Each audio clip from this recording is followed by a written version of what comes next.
मिलेगी संघर्ष से मुक्ति, मिलेगी संघर्ष से मुक्ति, उज्जवल भविष्य की उपलब्धि। नमस्कार, मैं एस्ट्रो गुरुमा डॉक्टर ज्योति जोशी आप सभी ज्योतिष प्रेमी एवं अध्ययनकर्ताओं का हार्दिक स्वागत करती हूँ। ग्रहों का होने वाला राशि परिवर्तन एवं उनके प्रभावों का विश्लेषण हम सदैव समय समय पर करते रहते हैं। उस अनुसार आने वाले अप्रैल महीने में 12 तारीख को जो राहु और केतु ग्रह का परिवर्तन होने वाला है उसका अब हम अध्ययन करने वाले हैं। राहु ग्रह वृषभ राशि से मेष राशि में और केतु ग्रह वृश्चिक राशि से तुला राशि में प्रवेश करने वाले हैं। इस राशि परिवर्तन का क्या प्रभाव रहेगा, इसका हम राशि के अनुसार विश्लेषण एवं अध्ययन करेंगे। आज हम मिथुन राशि पर इस परिवर्तन का क्या प्रभाव रहेगा इसे विस्तार से समझते हैं।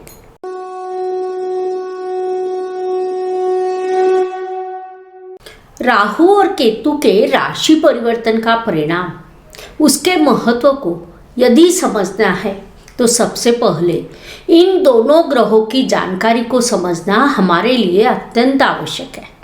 यदि किसी जातक की कुंडली में राहु के साथ शुक्र है तो वह जातक के मन में पॉजिटिवनेस उत्पन्न करने का काम करेगा। मेरा जीवन साथी कैसा चाहिए, वह कितना स्मार्ट होना चाहिए, वह कैसा दिखना चाहिए, उसने दूसरों से बात करनी चाहिए या नहीं करनी चाहिए, इन सभी चीज़ों को दर्शाने वाला ग्रह राहु माना जाता है। इसके बिल्कुल विपरीत स्थिति केतु की होती है। जीवन साथी आकर्षक न भी हो तो भी चलेगा, कैसा भी चलेगा। किसी भी कलर कॉम्बिनेशन के गारमेंट अगर उस व्यक्ति ने परिधान किए हैं तो भी किसी को मन से पसंद आ सकता है, क्योंकि ऐसे जातक की कुंडली में केतु और शुक्र ग्रह गठबंधन होता है।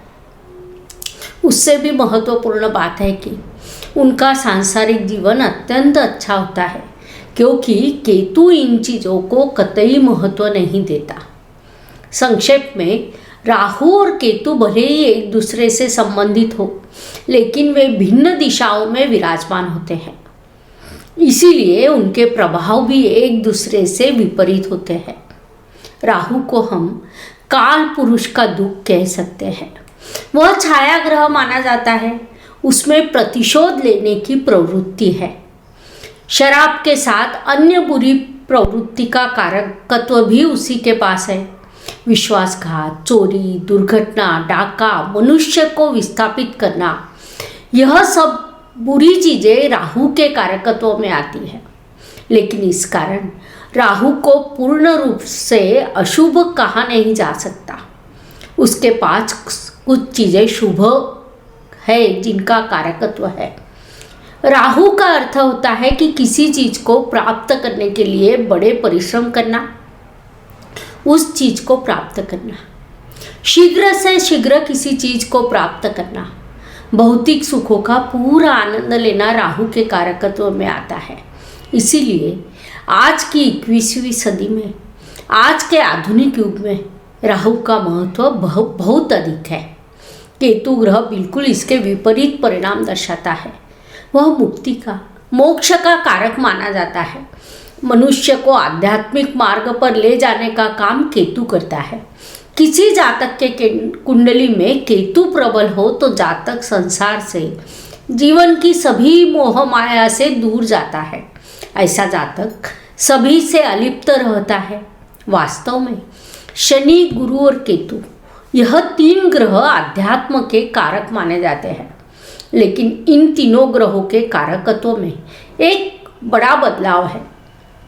शनि महाराज जातक को बताते हैं नीति से, न्याय से व्यवहार करो।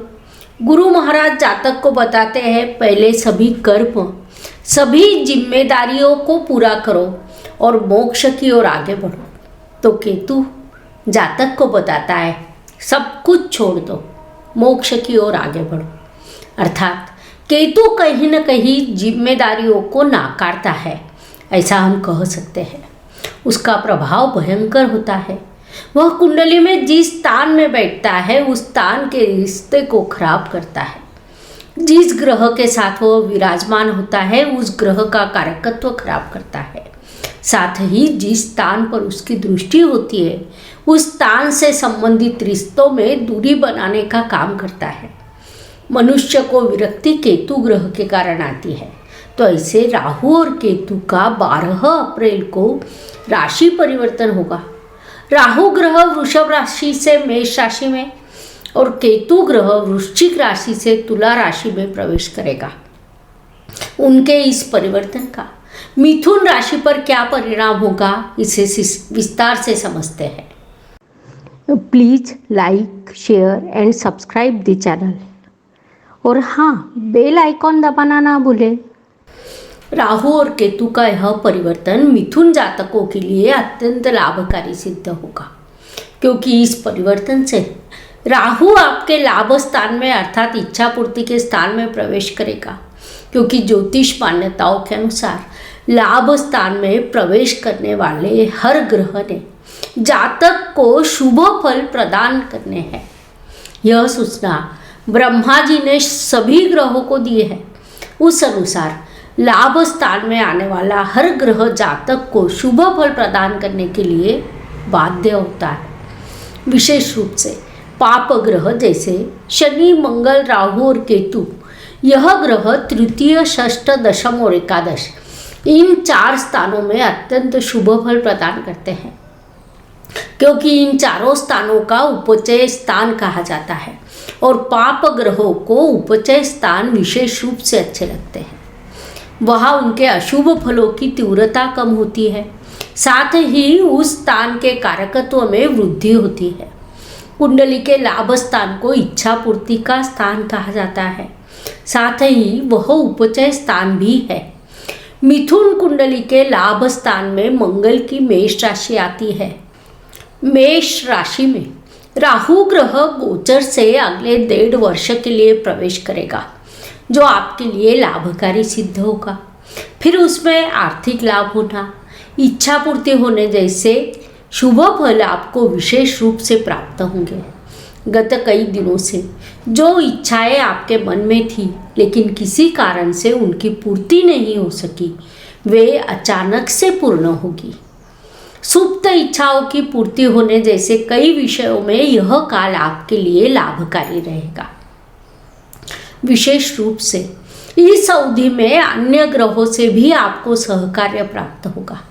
12 अप्रैल को राहु और केतु का राशि परिवर्तन होगा। 13 अप्रैल को गुरु महाराज राशि परिवर्तन करने वाले हैं। साथ ही 29 अप्रैल को शनि महाराज राशि परिवर्तन करेंगे। उनसे भी आपको शुभ फलों की प्राप्ति होगी। उनके प्रभावों का हम राशि के अनुसार विस्तार से अध्ययन करने वाले हैं। अब हम राहु और केतु परिवर्तन के प्रभावों का अध्ययन कर रहे हैं। तो इच्छा पूर्ति के स्थान पर आने वाला राहु एक ही समय पर शुभ और अशुभ ऐसे दोनों प्रकार के फल प्रदान करता है, क्योंकि स्थान के साथ साथ उसके दृष्टि का भी प्रभाव होता है। राहु को पंचम, सप्तम और नवम ऐसी 3 दृष्टियाँ होती है। उनका भी बड़ा प्रभाव कुंडली पर, जातक पर निश्चित रूप से होता है। उस अनुसार राहु की दृष्टियों का विचार करें तो उसकी पंचम दृष्टि आपके तृतीय स्थान पर अर्थात पराक्रम, परिश्रम के स्थान पर होगी, जो आपके परिश्रम में, यात्रा में वृद्धि करेगी। अर्थात इस अवधि में आप अपने इच्छा पूर्ति के लिए, अपेक्षित लाभ प्राप्त करने के लिए कई यात्राएं कर सकते हैं। साथ ही आप परिश्रम करेंगे, उसमें सफल होने के अवसर राहु आपके लिए निर्माण करेगा। मेष राशि में हर्षल ग्रह भी विराजमान है, उसका भी प्रभाव आप पर निश्चित रूप से होगा। विशेष रूप से आपके भाग्य शनि महाराज 29 अप्रैल को आपके भाग्य स्थान में प्रवेश करेंगे। साथ ही दशमेश गुरु महाराज 13 अप्रैल को दशम स्थान में प्रवेश करेंगे। संक्षेप में भाग्य, कर्म और लाभ, यह तीनों स्थान एक ही समय में कार्यान्वित होंगे। जिसके अत्यंत शुभ फल आपको प्राप्त होंगे।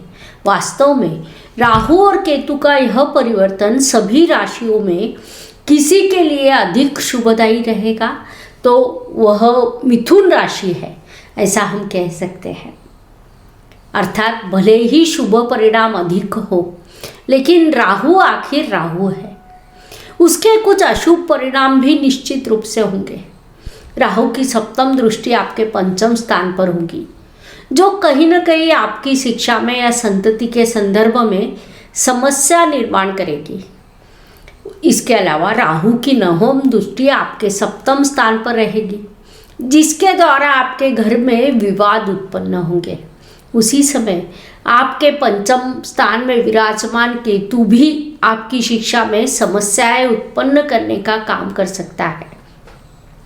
परिणाम स्वरूप जो जातक शिक्षा ले रहे हैं उनके लिए यह अवधि अत्यंत संघर्षमय रहेगा, लेकिन जो जातक संशोधन कार्य में है उनके लिए पंचम स्थान का केतु लाभकारी रहेगा, क्योंकि केतु के कारकत्व में संशोधन, अध्यात्म यह चीजें आती है। अन्य विषयों के संदर्भ में केतु का यह गोचर आपके लिए अशुभ रहेगा, लेकिन इस संदर्भ में आपको केतु के शुभ फलों की प्राप्ति होगी। इसलिए जो जातक संशोधन कार्य में है उन्होंने अपने प्रयास बढ़ाने चाहिए। आपके प्रयास निश्चित रूप से सफल होंगे। जब हम 12 राशि और राहु केतु के इस गोचर का विचार करते हैं तो सभी राशियों में मिथुन राशि अत्यंत भाग्यकारी रहेगी।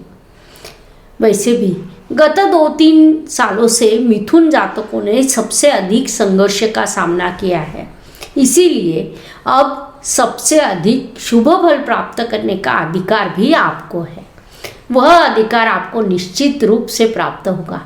इसीलिए इस लाभकारी भाग्यकारी समय का स्वागत करने के लिए आपको तैयार रहना होगा। राहु केतु के राशि परिवर्तन का मिथुन राशि पर होने वाला प्रभाव समझने के लिए इतनी जानकारी पर्याप्त है। आज हम यही रुकते हैं। अगले भाग में कर्क राशि पर होने वाले प्रभावों का हम अध्ययन करेंगे, इसलिए पुनश्च अवश्य मिलेंगे। धन्यवाद। शुभम भवतु। जय ज्योतिष। Please like, share and subscribe the channel, और हाँ, बेल आइकॉन दबाना ना भूलें। धन्यवाद।